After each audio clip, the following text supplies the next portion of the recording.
Hello दोस्तों, अगर आप यूपी ट्रिपल एस सी पेट 2025 की तैयारी कर रहे हैं तो रुक जाइए, क्योंकि आज हम फिर लेकर आए हैं महत्वपूर्ण प्रश्नों का सेट। और आज का टॉपिक है मुग़ल साम्राज्य। मुग़ल साम्राज्य से संबंधित जो भी महत्वपूर्ण प्रश्न हैं उन सभी को मैंने लेकर एक सेट बनाया है। अगर इस सेट को आप पूरा देख लेते हैं तो मैं दावे के साथ कह सकता हूँ कि एग्ज़ाम में यही प्रश्न आपको मिलेंगे। इतना बढ़िया सेट बना कर लाया हूँ, तो आपसे निवेदन है कि वीडियो को पूरा देखिएगा, तभी आपको पता चलेगा कितने महत्वपूर्ण प्रश्न हैं ये।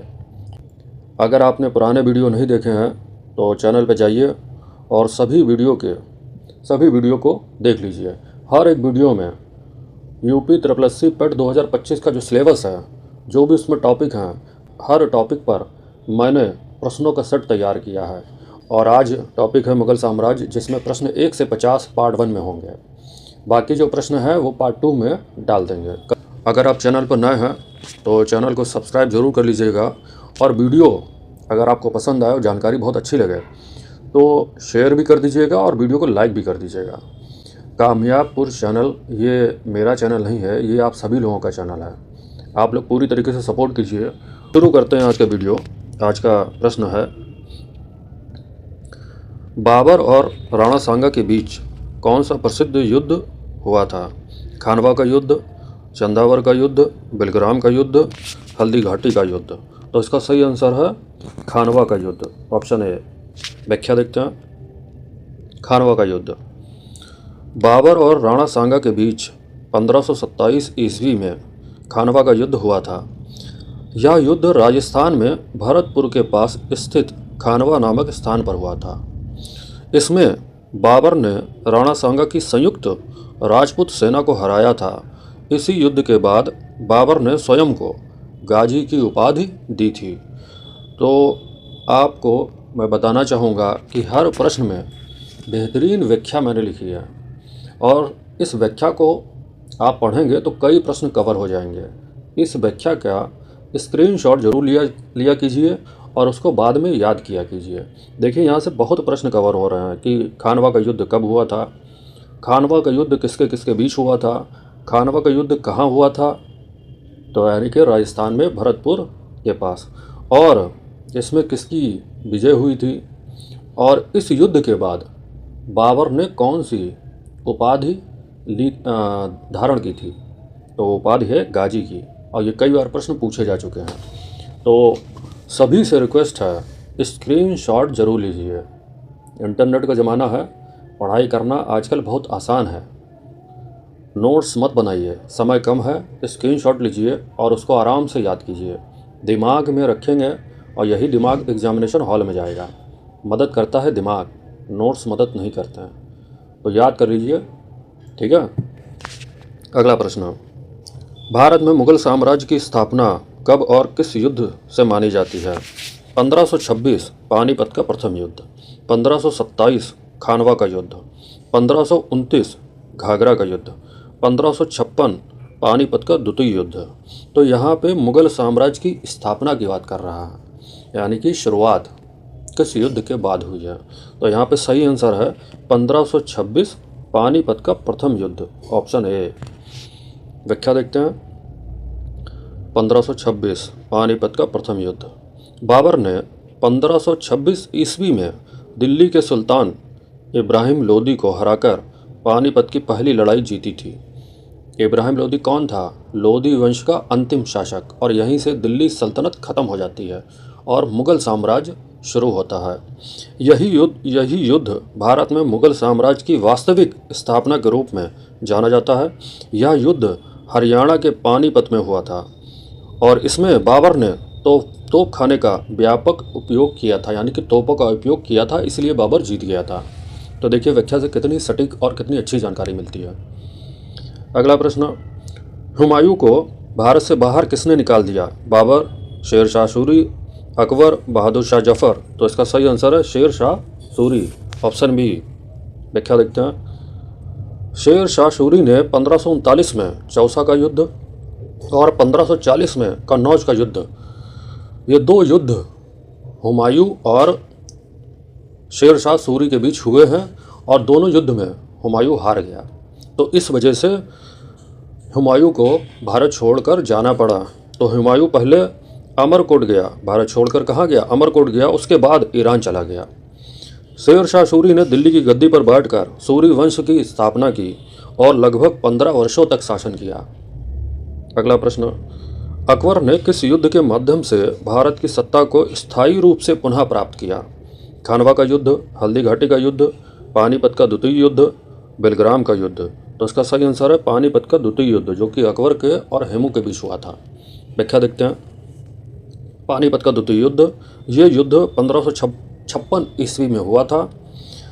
पानीपत की दूसरी लड़ाई में अकबर के संरक्षक बैरम खान ने हेमू, जिनका पूरा नाम है हेमचंद्र विक्रमादित्य, इनको हराया था।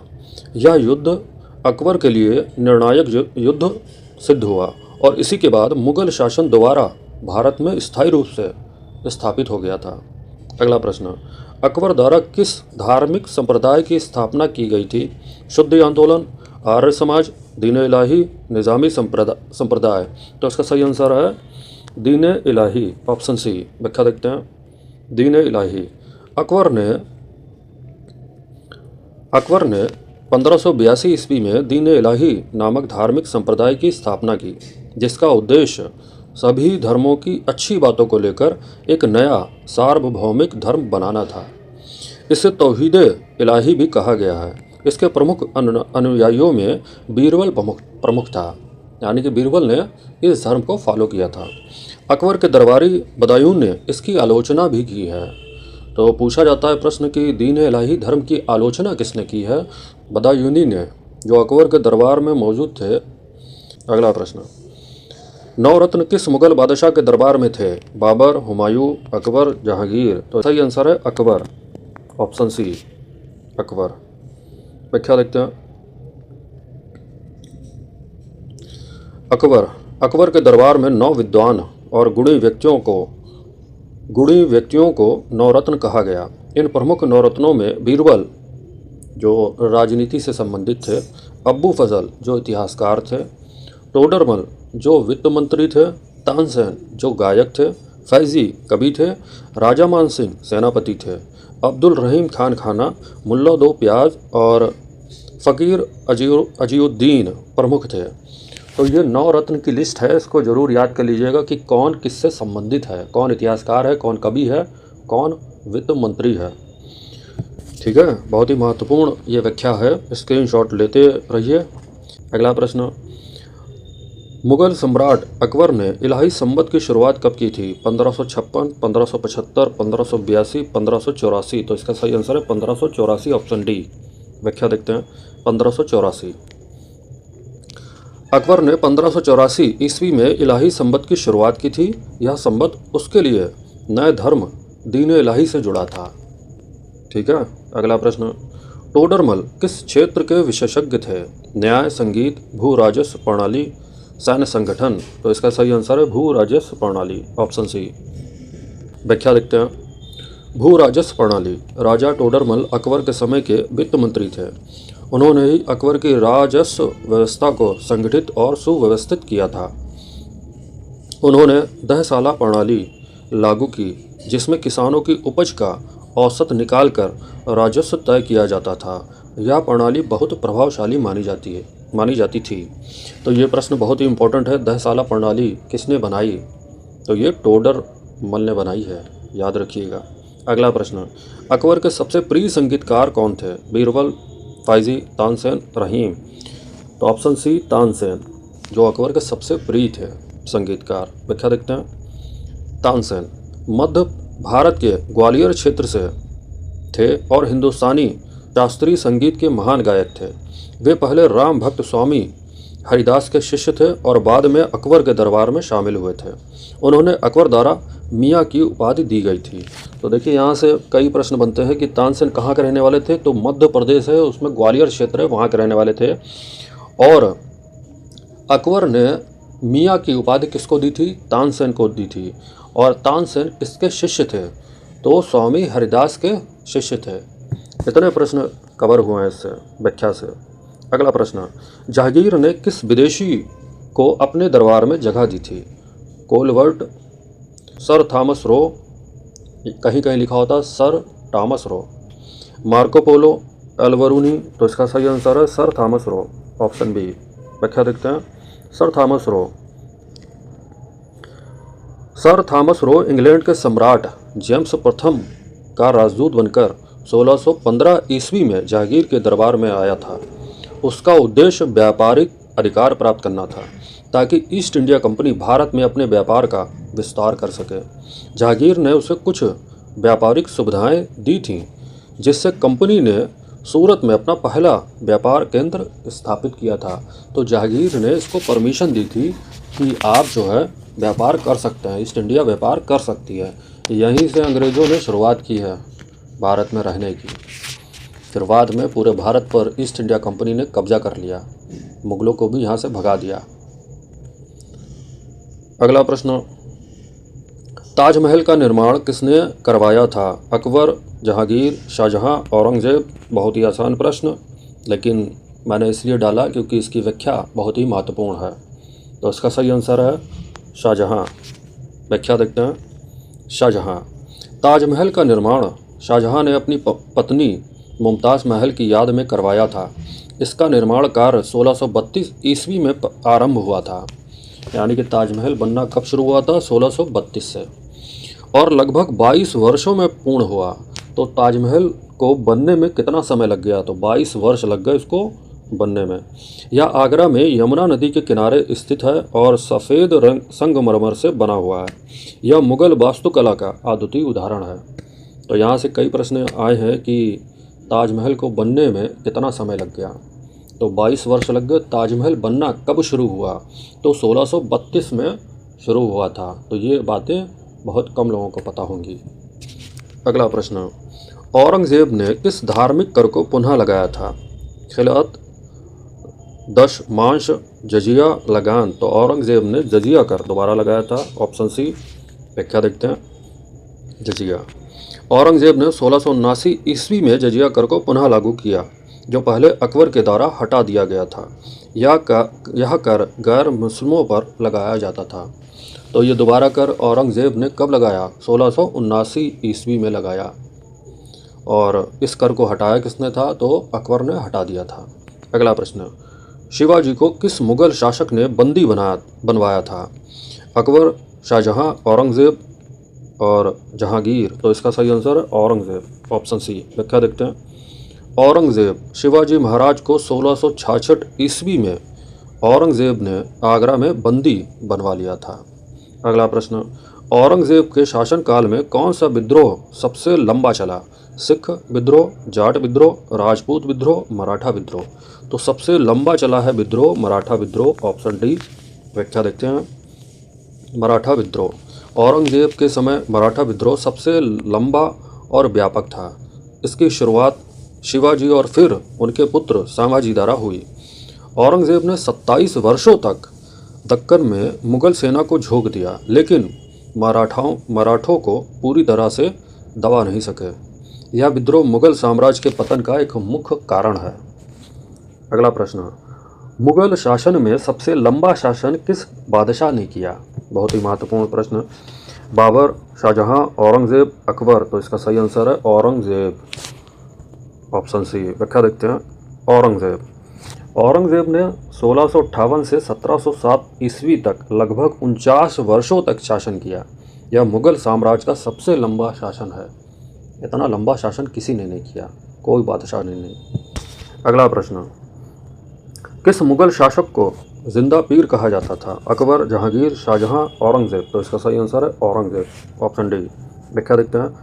औरंगज़ेब। औरंगज़ेब को उसकी धार्मिकता और सरल जीवन शैली के कारण जिंदा पीर यानी कि जीवित संत कहा जाता था। उसके दरबार में संगीत, चित्रकला आदि पर प्रतिबंध लगा दिया गया था। उसने अपने दरबार में संगीत है, चित्रकला है, शराब है, इन पर प्रतिबंध लगा दिया था और स्वयं कुरान की नकल करके जीवन यापन करता था। अगला प्रश्न, आईने अकबरी और अकबरनामा किसने लिखी थी? अब्दुल रहीम खान खाना, अबुल फजल, फैज़ी बदायूनी। तो इसका सही आंसर है अब्बुल फजल, ऑप्शन बी। व्याख्या देखते हैं, अब्बुल फजल। अब यहाँ पे देखिए कितनी सटीक जानकारी मिलेगी। बहुत सी चीज़ें आपको पता नहीं होती हैं या बहुत कम लोगों को पता होती हैं। अब्बू फजल अकबर के प्रमुख दरबारी इतिहासकार थे। उन्होंने अकबरनामा 3 खंडों में लिखा है। तीसरा जो खंड है उसको आईने अकबरी बोलते हैं। तो अकबरनामा का जो तीसरा खंड है उसको आईने अकबरी बोलते हैं। और किसने लिखा था? अबुल फजल ने लिखा था।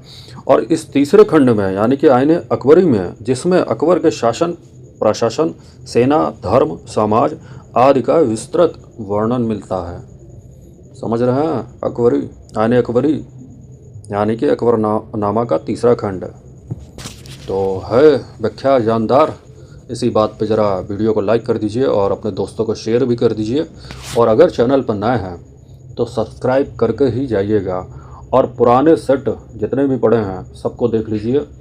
बहुत से टॉपिक कवर हो चुके हैं। हर टॉपिक पर मैंने सेट तैयार किया है। महत्वपूर्ण प्रश्नों का बेहतरीन तैयारी हो जाएगी, ये मेरा वादा है। अगला प्रश्न, शाहजहाँ के समय बनी मोती मस्जिद कहाँ स्थित है? दिल्ली, आगरा, अजमेर, लाहौर। तो ये मोती मस्जिद आगरा के किले में है, यानी कि ऑप्शन बी। व्याख्या देखते हैं, मोती मस्जिद आगरा के किले के भीतर स्थित है। इसे शाहजहाँ ने सफ़ेद संगमरमर से बनवाया था। और आगरा का किला काफ़ी बड़ा किला है। जाने का मौका मिले तो आगरा का किला, अकबर मकबरा, मरियम टॉम, इत्मादुद्दौला का मकबरा, फतेहपुर सीकरी, बहुत कुछ घूमने के लिए है। घूम के आइए। अगला प्रश्न, मुग़ल शासकों में किसने संगीत पर पूर्णतः प्रतिबंध लगा दिया था? अकबर, शाहजहाँ, औरंगज़ेब, हुमायूं। तो इसका सही आंसर है औरंगज़ेब, ऑप्शन सी। औरंगज़ेब। औरंगज़ेब ने धार्मिक कठोरता के चलते संगीत और चित्रकला जैसे सभी कलाओं पर प्रतिबंध लगा दिया था। वह इस्लामी सिद्धांतों के अनुसार शासन चलाता था, यानी कि कुरान के हिसाब अपना जीवन यापन करता था। अगला प्रश्न, मुग़ल साम्राज्य का अंतिम शक्तिशाली सम्राट कौन था? बहादुर शाह प्रथम, औरंगज़ेब, आलम शाह द्वितीय, अकबर शाह। तो इसका सही आंसर है बी, औरंगज़ेब। इसके बाद कोई भी मुग़ल बादशाह मजबूत नहीं आया, इसीलिए मुग़ल साम्राज्य का पतन हो गया। व्याख्या देखते हैं, औरंगज़ेब को मुग़ल साम्राज्य का अंतिम शक्तिशाली सम्राट माना जाता है। 1707 में औरंगज़ेब की मृत्यु हो गई थी। तो औरंगज़ेब की मृत्यु कब हुई थी? 1707 में। और इनकी मृत्यु के बाद मुग़ल साम्राज्य का पतन शुरू हो गया था। तो ये भी क्वेश्चन पूछा जाता है, किस बादशाह की मृत्यु के बाद मुग़ल साम्राज्य का पतन शुरू हो गया था? तो ये बादशाह हैं औरंगज़ेब इनके बाद। और जो 1857 में पूरी तरह समाप्त हो गया, यानी कि 1857 के बाद मुग़ल साम्राज्य की जड़ें भारत से ख़त्म हो गई। अगला प्रश्न, किस युद्ध में बाबर ने इब्राहिम लोदी को हराकर भारत में मुग़ल शासन की नींव रखी? खानवा का युद्ध, पानीपत का प्रथम युद्ध, घाघरा का युद्ध, चंदेरी का युद्ध। तो इसका सही आंसर है पानीपत का प्रथम युद्ध, ऑप्शन बी। व्याख्या देखते हैं, पानीपत का प्रथम युद्ध 21 अप्रैल 1526 को बाबर और इब्राहिम लोदी के बीच पानीपत का प्रथम युद्ध लड़ा गया था, जिसमें बाबर ने तोपों और संगठित सेना की मदद से विजय प्राप्त की थी। भारत में मुग़ल साम्राज्य की नींव इसी युद्ध के बाद पड़ी है। अगला प्रश्न, किस मुग़ल सम्राट को जहरुद्दीन मोहम्मद के नाम से भी जाना जाता है? बाबर, हुमायूं, अकबर, औरंगज़ेब। तो इसका सही आंसर है बाबर, ऑप्शन ए। बाबर का पूरा नाम जहरुद्दीन मोहम्मद बाबर था। वह तैमूर और चंगेज़ खान की वंश परंपरा से था। वह फरगना का शासक था। फरगना का आधुनिक नाम क्या है आजकल? तो उसका नाम है उज़्बेकिस्तान। देखिए, व्याख्या बहुत ही सटीक और बहुत ही महत्वपूर्ण है।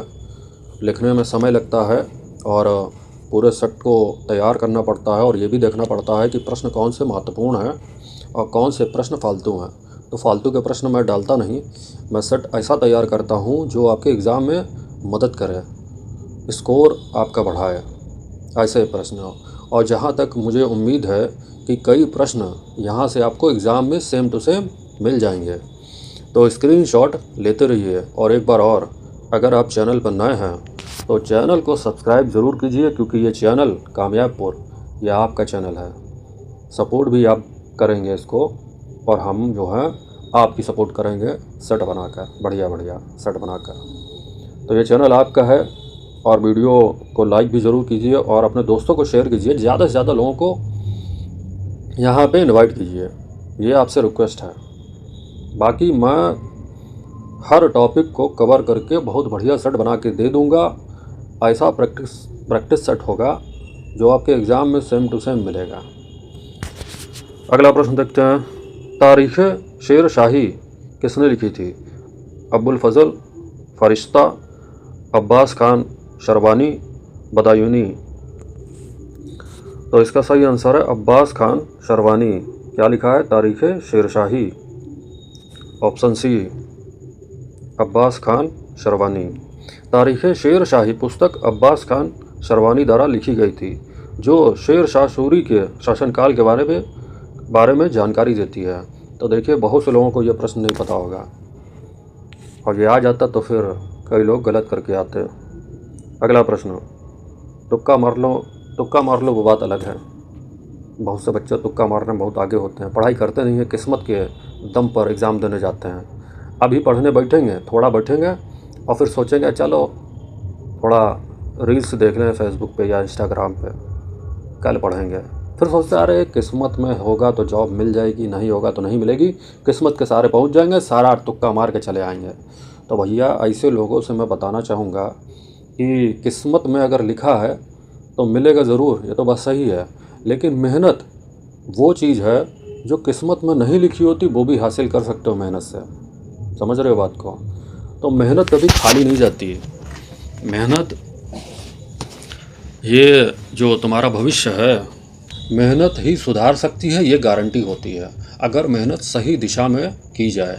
किस्मत गारंटी नहीं है कि तुम्हारी करियर को सुधार दे किस्मत। बहुत कम लोग होते हैं जो किस्मत के धनी होते हैं। बाकी हम जैसे लोग गरीब आदमी जो हैं, उनकी किस्मत जो है बनानी पड़ती है दुनिया के अंदर। तो किस्मत के सहारे ना रहो, ठीक है? मेहनत करो, और मेहनत एक ऐसा हथियार है जिससे आप अपने भविष्य को बहुत अच्छा बना सकते हो, जो चाहो वो बना सकते हो। पर मेहनत और सही दिशा दोनों चीज़ें होनी चाहिए। सही तरीके से मेहनत की जाए तो सफलता अवश्य मिलती है, ये ध्यान रखिएगा। अगला प्रश्न। हुमायूं की सहायता किस फारसी शासक ने की थी? नादिर शाह, शाह अब्बास, तैमूर और शाह तहमास्प। तो इसका सही आंसर है, जब हुमायूं शेर शाह सूरी से हार गया तो भाग गया भारत छोड़कर, तो ये ईरान चला गया। तो ईरान के शासक हैं शाह तहमास्प। इन्होंने अपनी सेना दी कि हुमायूं जाओ हमारी सेना लेकर और भारत में आक्रमण करो, शेर शाह सूरी से अपना साम्राज्य वापस लो। तो इसने ऐसा ही किया था, तभी दोबारा इसको साम्राज्य मिल गया। तो किसने सहायता की थी? D, option D, Shah Tahmasp. ये ईरान के शासक हैं। व्याख्या देखते हैं। शाह तहमास्प। हुमायूं जब शेर शाह सूरी से पराजित होकर भारत से भागकर ईरान के सफवी शासक शाह तहमास्प के दरबार में पहुंचा, तो शाह तहमास्प ने उसे सेना देकर भारत पर पुनः आक्रमण करने में सहायता की। अगला प्रश्न। अकबर के समय राजस्व प्रणाली को किसने व्यवस्थित किया? बीरबल, राजा मान सिंह, अबू फजल, राजा टोडरमल। तो वित्त मंत्री कौन थे अकबर के दरबार में, जो 9 रत्नों में भी शामिल थे? तो वो थे राजा टोडरमल, बहुत ही बुद्धिमान व्यक्ति। तो ऑप्शन डी, राजा टोडरमल। व्याख्या देखते हैं। राजा टोडरमल। अकबर के वित्त मंत्री राजा टोडरमल ने भू राजस्व प्रणाली में दहसाला पद्धति लागू की थी, जो फसल के औसत मूल्य और उत्पादन के आधार पर कर निर्धारण करती थी। यह प्रणाली प्रभावशाली और स्थायी रही, बहुत ही अच्छी प्रणाली थी ये। अगला प्रश्न। किस मुगल सम्राट ने दक्षिण भारत में गोलकुंडा और बीजापुर को मुगल साम्राज्य में मिला लिया था? शाहजहां, औरंगज़ेब, अकबर और बाबर। तो शाहजहाँ तो अपने इश्कबाजी में थे, भाई ताजमहल बनवा रहे थे मुमताज़ की याद में, तो उनसे तो ये उम्मीद कि नहीं की जा सकती है। तो यहाँ पे जो हैं सबसे शक्तिशाली राजा वो हैं औरंगज़ेब। इन्होंने ही गोलकुंडा और बीजापुर को मुग़ल साम्राज्य में मिलाया था। तो ऑप्शन बी औरंगज़ेब सही होगा। और व्याख्या देखते हैं। औरंगज़ेब ने अपने दक्षिण भारत अभियान में बीजापुर, इस पर आक्रमण किया था 1686, और गोलकुंडा, उस पर आक्रमण किया था 1687 में, और आक्रमण करके मुग़ल साम्राज्य में शामिल कर लिया इन दोनों को। यह कार्य अत्यधिक लंबा और खर्चीला था, तो इसमें खर्चा बहुत आया था, तो इसी वजह से मुग़ल साम्राज्य को आर्थिक नुकसान बहुत हुआ था। पूरे वीडियो देख लेते हैं तो तैयारी हो जाएगी, ये मेरा वादा है। बस वीडियो पूरा देखिए और जो व्याख्या है और जो प्रश्न है उनको कायदे से याद कर लीजिए। इतना अगर पढ़ जाएंगे तो क्वेश्चन बचेगा नहीं।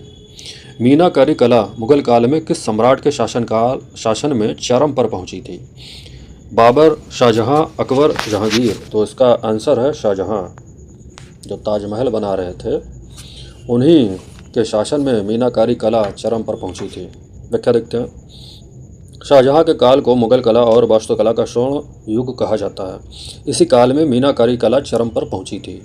अगला प्रश्न, किस मुग़ल सम्राट ने पहली बार पूर्णतः शराब का त्याग किया और इस्लामी कानून, जिसको बोलते हैं शरीयत, को शासन का आधार बनाया?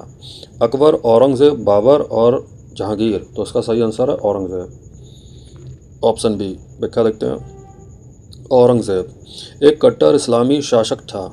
उसने शराब पीना छोड़ दिया, संगीत और नृत्य पर प्रतिबंध लगा दिया। तो वैसे देखा जाए काम तो सही किया, शराब पीना बुरी आदत है, और ये संगीत और नृत्य, इनके ऊपर लोगों ने कितना अपना धन लुटाया, अपनी पूरा जायदाद, खेत खलिहान सब बेच दिए। और आजकल इंस्टाग्राम पर संगीत और नृत्य आपको फ्री में देखने को मिल रहा है। ये सौभाग्य है कि आपको धन ज़्यादा लुटाना नहीं पड़ रहा है। पुराने ज़माने के लोग जो थे, राजा महाराजा या अन्य लोग, जमींदार लोग, वो यही सब देखने के लिए जाया करते थे दरबार में और पैसा लुटाते थे। आजकल तो ऐसा कुछ नहीं है, इंटरनेट पैक है तो आप सारे आनंद ले सकते हैं, और यही आनंद तुमको पढ़ाई से रोक रहा है, ये भी देख लीजिए। समझ रहे हैं? ये आनंद आपका करियर नहीं बना सकता। तो खाली समय में देखें, हम मना नहीं करते हैं, मनोरंजन का साधन है तो उसका उपयोग भी करें, लेकिन पहला काम जीवन का करियर बनाना है, वरना पूरी ज़िंदगी जो है फुक्कई में गुजर जाएगी। ज़िंदगी भर रोते रहोगे, बूढ़े होकर चले जाओगे, कष्ट झेल कर। आत्मा को भी कष्ट होगा, घर वालों को भी कष्ट होगा तुम्हारे चक्कर में, और तुमको जो कष्ट होगा वो तो होगा ही। तो अभी समय है, समय का सदुपयोग ज़रूर करें और करियर को पहले बनाएं, बाकी ये सारे काम बाद में। ये दुनिया है, ये मनोरंजन जो है चलता रहेगा। आप अभी 10 साल के बाद अगर इन वीडियो को, मनोरंजन के वीडियो जो हैं, नाच गाने, इनको देख सकते हैं। आप 50 साल पुरानी फिल्म आजकल देख सकते हैं। तो इन चीज़ों को देखकर अपना समय बर्बाद ना करें, ध्यान करें। एक बात को याद रखें कि समय पैसों से ज़्यादा कीमती है। आप पूछो कैसे? पैसा अगर एक बार आपका चला गया तो आप दोबारा कमा सकते हैं। समय अगर एक बार आपका चला गया दोबारा वापस नहीं ला सकते हैं। समझ रहे हैं बात को? बड़ी लॉजिक वाली बात है। जो समझ गया वो कमेंट में यस लिखे और बोले गुरुजी की हम तैयारी ज़बरदस्त कर रहे हैं, अपना करियर बना के रखेंगे। ऐसा बच्चा जो है अपना करियर तो बना ही डालेगा और बाद में रौला काटेगा, भोकाल जिसको बोलते हैं। जो चाहो करियर बन जाएगा, जो चाहो वो मिलेगा। गाड़ी मिल जाएगी, आईफोन चलाना है वो भी मिल जाएगा। Career first. और खाली सपने देख रहे हो आईफोन के, कार के, बाइक के, बड़ा सा घर बना लेंगे, ये सपना देख रहे हो तो सपना देखना बुरी बात नहीं है, लेकिन सपना देख कर ऐसे ही चले जाना, पूरी ज़िंदगी काट देना, वो बहुत बुरी बात है। सपना देखना आसान है, सपने को पूरा करना जिगर में दम चाहिए। तो ये बच्चों में जिसमें दम होता है वही करियर बना लेते हैं, और जिसमें दम नहीं है वो खाली सपने ही देखता है और कुछ नहीं। समझ रहे हैं बात को? चलिए अगला प्रश्न। किस मुगल सम्राट ने इलाही संबत की शुरुआत की थी? अकबर, हुमायूं, बाबर, शाहजहां। तो इलाही संबत की शुरुआत किसने की थी? अकबर ने। ऑप्शन ए व्याख्या देखते हैं। अकबर ने 1583 ईस्वी में दीन इलाही धर्म के साथ एक नया कैलेंडर इलाही संबत प्रारंभ किया था, जो सूर्य वर्ष पर आधारित था। इसका उद्देश्य धार्मिक भिन्नताओं को मिटाना था।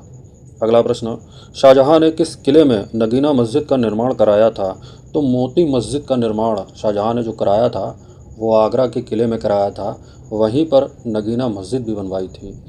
तो इसका सही आंसर होगा आगरा का किला। और यह नगीना मस्जिद जो थी वो महिलाओं के लिए थी, मोती मस्जिद पुरुषों के लिए थी।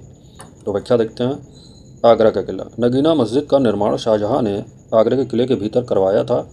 यह मस्जिद शाही महिलाओं के लिए बनाई गई थी, जिसे जवाहर मस्जिद भी कहा गया। अगला प्रश्न, बाबर ने किस युद्ध के बाद गाजी की उपाधि धारण की थी? पानीपत का युद्ध, खानवा का युद्ध, चंदेरी का युद्ध, घाघरा का युद्ध। तो इसका सही आंसर है खानवा का युद्ध। ऑप्शन बी व्याख्या देखते हैं। खानवा का युद्ध 1527 ईस्वी में खानवा के युद्ध में बाबर ने राणा सांगा को हराया और स्वयं को गाजी की उपाधि दी। गाजी का मतलब होता है धर्म योद्धा। अगला प्रश्न, अकबर के 9 रत्नों में तानसेन किस क्षेत्र से संबंधित थे? खगोल शास्त्र, चित्रकला, संगीत, वास्तुकला। तो यह संगीत से संबंधित थे तानसेन। तो ऑप्शन सी संगीत। अगला व्याख्या देखते हैं। संगीत। तानसेन अकबर के दरबार के प्रमुख संगीतज्ञ थे। वे हिंदुस्तानी शास्त्रीय संगीत के महान गायक माने जाते हैं। उन्हें अकबर ने ग्वालियर से बुलाया था। ग्वालियर कहाँ है? मध्य प्रदेश। अगला प्रश्न, किस मुगल सम्राट के समय सूबा प्रणाली की शुरुआत हुई थी? बाबर, हुमायूं, अकबर, शाहजहां। तो इसका सही आंसर है अकबर। सूबा का मतलब होता है प्रांत, जिसको बोलते हैं राज्य। तो व्याख्या देखते हैं। अकबर ने अपने शासनकाल को अधिक प्रभावशाली बनाने के लिए साम्राज्य को 15 सूबाओं में बांटा। प्रत्येक सूबा के प्रमुख को सूबेदार कहा जाता था। अगला प्रश्न, मुगल काल में चित्रकला का सबसे अधिक विकास किसके शासनकाल में हुआ? बाबर, अकबर, जहांगीर, औरंगजेब। चित्रकला की बात कर रहा है और विकास की बात कर रहा है तो वो जहांगीर हैं, क्योंकि इनको चित्रकला बहुत पसंद थी। तो ऑप्शन सी जहांगीर। व्याख्या देखते हैं। जहांगीर। जहांगीर को चित्रकला में अत्यधिक रुचि थी। उनके शासन में चित्रों में प्राकृतिक सौंदर्य और व्यक्ति चित्रों का प्रचलन बढ़ा। कलाकारों को दरबार में प्रोत्साहन मिलता था, इनाम भी दिया जाता था। काफ़ी फेमस चित्रकार इनके दरबार में थे। अगला प्रश्न, शाहजहां के शासनकाल में राजधानी कहाँ स्थानांतरित की गई थी? आगरा, लाहौर, दिल्ली, काबुल। तो अगर आपको पता है तो बताइए। देखने में प्रश्न आसान लग रहा है पर प्रश्न है कठिन। हो सकता है बहुत से लोगों को पता भी हो, अगर जो तैयारी करते हैं तो उनको तो पता होगा। तो इसका सही आंसर है स्थानांतरित की गई, यानी कि दिल्ली बनाई गई। राजधानी कौन सी थी? आगरा थी। तो इसका आंसर है सी दिल्ली। दिल्ली। शाहजहां ने 1648 ईस्वी में राजधानी आगरा से दिल्ली स्थानांतरित की और वहां शाहजहानाबाद नगर बसाया, जिसमें लाल किला और जामा मस्जिद प्रमुख निर्माण थे। अगला प्रश्न, किस मुगल शासक ने मौत की सजा देने के लिए हाथी द्वारा कुचलवाना अपनाया था? बड़ी भयानक सजा है ये। हाथी इतना भारी, और सोचो आदमी के ऊपर पैर रख देता होगा तो क्या होता होगा। बाबर, अकबर, औरंगजेब, जहांगीर। तो इसका सही आंसर है डी जहांगीर। व्याख्या देखते हैं। जहांगीर। जहांगीर ने अपराधियों को मृत्यु दंड देने के लिए हाथी द्वारा कुचलवाने की पद्धति अपनाई थी। यह तरीका तत्काल न्याय के रूप में प्रयोग होता था और जहांगीर ऐसे बादशाह हैं जो न्याय के लिए फेमस भी थे, न्याय बहुत अच्छा करते थे। तो अगला प्रश्न, दीन इलाही की आलोचना किस विद्वान ने खुले रूप से की थी? अबू फजल, बदायूनी, तानसेन, रहीम। तो इसका सही आंसर है बदायूनी, ऑप्शन बी, जो इनके अकबर के दरबार में ही रहते थे, पर उनको ये धर्म पसंद नहीं था, इसलिए आलोचना करते थे। व्याख्या देखते हैं। बदायूनी अकबर के दरबार में मौजूद एक विद्वान था जिसने दीन इलाही को इस्लाम विरोधी बताया और उसकी आलोचना की। अगला प्रश्न, किस मुगल सम्राट ने भारत में सबसे अधिक समय तक शासन किया? औरंगजेब, अकबर, शाहजहां, हुमायूं? तो इसका सही आंसर है लंबे समय तक शासन किया है तो वो है औरंगजेब, ऑप्शन ए। व्याख्या देखते हैं। औरंगजेब ने 1658 ईस्वी से 1707 ईस्वी तक कुल 49 वर्षों तक शासन किया, जो मुगल वंश में सबसे लंबा शासनकाल था। उसने साम्राज्य का सर्वाधिक विस्तार भी किया। तो अगर प्रश्न आ जाए कि मुगल साम्राज्य का विस्तार सर्वाधिक किस बादशाह ने किया, तो वो है औरंगजेब। अगला प्रश्न, आईने अकबरी और अकबरनामा किसने लिखा था? रहीम, बदायूनी, अबू फजल, तानसेन? तो इसका सही आंसर है अबू फजल, ऑप्शन सी। अबू फजल। अबू फजल अकबर का प्रमुख दरबारी इतिहासकार था। उसने अकबरनामा नामक ग्रंथ की रचना की, जिसका तीसरा भाग आईने अकबरी है, यानी कि 3 खंड में लिखा था। जो तीसरा खंड है उसका नाम आईने अकबरी है। अगला प्रश्न, मुगल काल में भू राजस्व प्रणाली दहसाला पद्धति किसने लागू की थी? राजा मान सिंह, बीरबल, अबू फजल, राजा टोडरमल? तो इसका सही आंसर है राजा टोडरमल, यानी कि ये अकबर के दरबार में थे। तो अकबर के शासनकाल के दौरान ये दहसाला प्रणाली इन्होंने ही बनाई थी और फिर इसको लागू किया था। व्याख्या देखते हैं। राजा टोडरमल। टोडरमल ने अकबर के शासनकाल में दहसाला प्रणाली लागू की थी, जिसमें 10 वर्षों के औसत उत्पादन के आधार पर भूमि कर तय किया जाता था। यह एक संगठित राजस्व प्रणाली थी। तो 10 वर्षों का देखा जाता था औसत उत्पादन, इसीलिए इसका नाम रखा दहसाला। समझ रहे हैं? दहसाला, साले का दे। तो ये किसने बनाई थी? दहसाला, राजा टोडरमल ने। बाबर की आत्मकथा तुजुके बाबरी किस भाषा में लिखी गई थी? फारसी, तुर्की, अरबी, संस्कृत? इसका सही आंसर है तुर्की, ऑप्शन बी। व्याख्या देखते हैं। तुर्की। बाबर ने अपनी आत्मकथा तुजुके बाबरी तुर्की भाषा में लिखी थी। यह एक ऐतिहासिक दस्तावेज है जिसमें भारत आगमन, युद्ध, जलवायु, समाज आदि का विवरण है। किस मुगल शासक ने जर्ब-ए-अकबरी नामक सिक्के को चलन में लाया था? ये भी प्रश्न बहुत से लोगों को नहीं पता होगा, लेकिन बहुत से लोगों को पता भी होगा। तो शाहजहां, औरंगजेब, अकबर, जहांगीर? तो इसका सही आंसर है अकबर, ऑप्शन सी। अकबर। अकबर ने कई प्रकार के सिक्के चलाए, जिनमें जर्ब-ए-अकबरी प्रमुख था।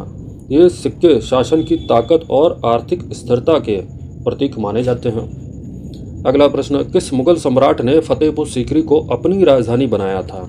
हुमायूं, अकबर, बाबर, औरंगजेब? तो इसका सही आंसर है अकबर, बी। व्याख्या देखते हैं। अकबर ने 1571 ईस्वी में फतेहपुर सीकरी को अपनी राजधानी बनाया और वहां कई भव्य इमारतों का निर्माण करवाया, जैसे कि बुलंद दरवाजा। यहाँ सलीम चिश्ती की दरगाह भी स्थित है। तुल्दान की परंपरा मुगल काल में किस सम्राट के दरबार में देखी गई थी? अकबर, जहांगीर, शाहजहां, औरंगजेब? तो इसका सही आंसर है अकबर, ऑप्शन ए। व्याख्या देखते हैं। तुल्दान एक हिंदू परंपरा थी जिसमें सम्राट अपने वजन के बराबर सोना, चांदी या अन्य द्रव्य दान करता था।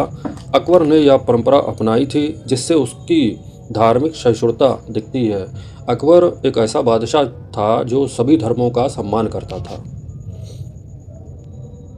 अगला प्रश्न, किस मुगल सम्राट ने सबसे पहले बंदरगाह को सैन्य उपयोग में लाने का प्रयास किया था? बाबर, अकबर, औरंगजेब, शाहजहां? तो इसका सही आंसर है औरंगजेब, ऑप्शन सी। व्याख्या देखते हैं। औरंगजेब ने समुद्री शक्तियों जैसे अंग्रेजों और पुर्तगालियों से निपटने के लिए मुंबई और सूरत जैसे बंदरगाहों पर सेना भेजी थी और उस बंदरगाहों का इस्तेमाल किया था। अगला प्रश्न, जहांगीर के समय किस अंग्रेजी यात्री ने भारत की यात्रा की थी? Marco Polo, Ibn Battuta, sir Thomas Roe, Niccolo Conti? तो इसका सही आंसर है सर थॉमस रो। ये अंग्रेज है जो जहांगीर के शासनकाल में आया था और व्यापार करने की अनुमति लेने आया था। व्याख्या देखते हैं। सर थॉमस रो इंग्लैंड के राजा जेम्स प्रथम का प्रतिनिधि था। वह 1615 ईस्वी में जहांगीर के दरबार में व्यापार की अनुमति प्राप्त करने के लिए आया था। अगला प्रश्न, शाहजहां के समय किस इमारत को विश्व की प्रेम की निशानी कहा जाता है? कुतुब मीनार, ताजमहल, हुमायूं का मकबरा, लाहौरी गेट? तो इसका सही आंसर है ताजमहल, जो सभी को पता है। व्याख्या देखते हैं इसी बात पे। ताजमहल शाहजहां ने अपनी पत्नी मुमताज़ महल की याद में ताजमहल का निर्माण कराया था, जिसे विश्व में प्रेम की प्रतीक इमारत कहा जाता है। और ये कहाँ है? आगरा में है। ये सभी लोगों को पता है, जो किस्मत के सहारे हैं उनको भी पता है। अकबर द्वारा शुरू की गई धार्मिक सभा का नाम क्या था? तो तुलदान सभा, दीन सभा, इबादत खाना और अखिल सभा। तो इसका सही आंसर है ऑप्शन सी, इबादत खाना। क्या देखते हैं? इबादत खाना। अकबर ने धार्मिक विचारों के आदान प्रदान के लिए 1575 ईस्वी में फतेहपुर सीकरी में इबादत खाने की स्थापना की थी, जहां विभिन्न धर्मों के विद्वान आमंत्रित किए जाते थे और सभी अपने अपने धर्मों के विचार वहां रखते थे और अच्छे अच्छे विचारों को लेकर एक नया धर्म बनाया गया था, अकबर ने बनाया था, वो था दीन इलाही। सभी धर्मों की अच्छी बातों को लिया गया था इस धर्म में, लेकिन ये चल नहीं पाया, असफल रहा। मुगल शासन में मनसबदारी प्रथा किसके द्वारा लागू की गई थी? बाबर, हुमायूं, अकबर, औरंगज़ेब। तो इसका सही आंसर है अकबर। व्याख्या देखते हैं। मनसबदारी एक सैन्य और प्रशासनिक व्यवस्था थी जिसे अकबर ने लागू किया। इसमें अधिकारियों को उनकी रैंक के अनुसार जात और सवार की संख्या दी जाती थी, यानी कि उनको रैंक दी जाती होगी। औरंगज़ेब की मृत्यु के बाद मुगल साम्राज्य का क्या प्रभाव पड़ा? साम्राज्य का विस्तार हुआ, साम्राज्य और मजबूत हुआ, साम्राज्य का विघटन शुरू हुआ, कोई विशेष प्रभाव नहीं पड़ा। तो साम्राज्य का विघटन शुरू हो गया था, यानी कि पतन होने लगा था। तो ऑप्शन सी बिल्कुल सही है। और आज का ये आखिरी प्रश्न था, व्याख्या देख लेते हैं पहले। साम्राज्य का विघटन शुरू हुआ। औरंगज़ेब की मृत्यु 1707 में हुई थी। उनकी मृत्यु के बाद उत्तराधिकार के युद्ध हुए और साम्राज्य का केंद्रीकरण टूटने लगा। मराठा, सिख और अन्य शक्तियाँ उभरने लगीं। तो आज का प्रश्न, आज के सेट पार्ट 1 का ये वीडियो समाप्त होता है। 1 से 50 प्रश्न कंप्लीट हो चुके हैं और ये सेट आप लोग थोड़ा रिवीजन ज़रूर कीजिएगा। जितने भी व्याख्या हैं उनका स्क्रीनशॉट लीजिएगा और उसको आराम से बैठकर याद कीजिएगा। और सभी दोस्तों को, सभी बहनों को मैं ये कहना चाहूँगा, अगर आप चैनल पर नए हैं तो चैनल को सब्सक्राइब ज़रूर कर लीजिए। ये कामयाबपुर चैनल मेरा नहीं, आप लोगों का है। आप लोग सपोर्ट कीजिए। अगर आपको वीडियो पसंद आई हो तो लाइक ज़रूर कर दीजिएगा और अपने दोस्तों को शेयर ज़रूर कीजिएगा, ठीक है। और इसी तरीके से मैं सेट महत्वपूर्ण प्रश्नों का बनाता रहूँगा, हर टॉपिक पर बनाऊँगा और काफ़ी टॉपिक कवर भी हो चुके हैं। अगर आपने वीडियो नहीं देखे हैं तो चैनल पर जाइए, उनको देख लीजिए। और अगला पार्ट 2, जिसमें मुग़ल शासन के अभी बहुत ही महत्वपूर्ण प्रश्न बाकी रह गए हैं, वो अगले पार्ट 2 में आपको मिल जाएंगे। वीडियो देखने के लिए बहुत बहुत धन्यवाद आप लोगों का।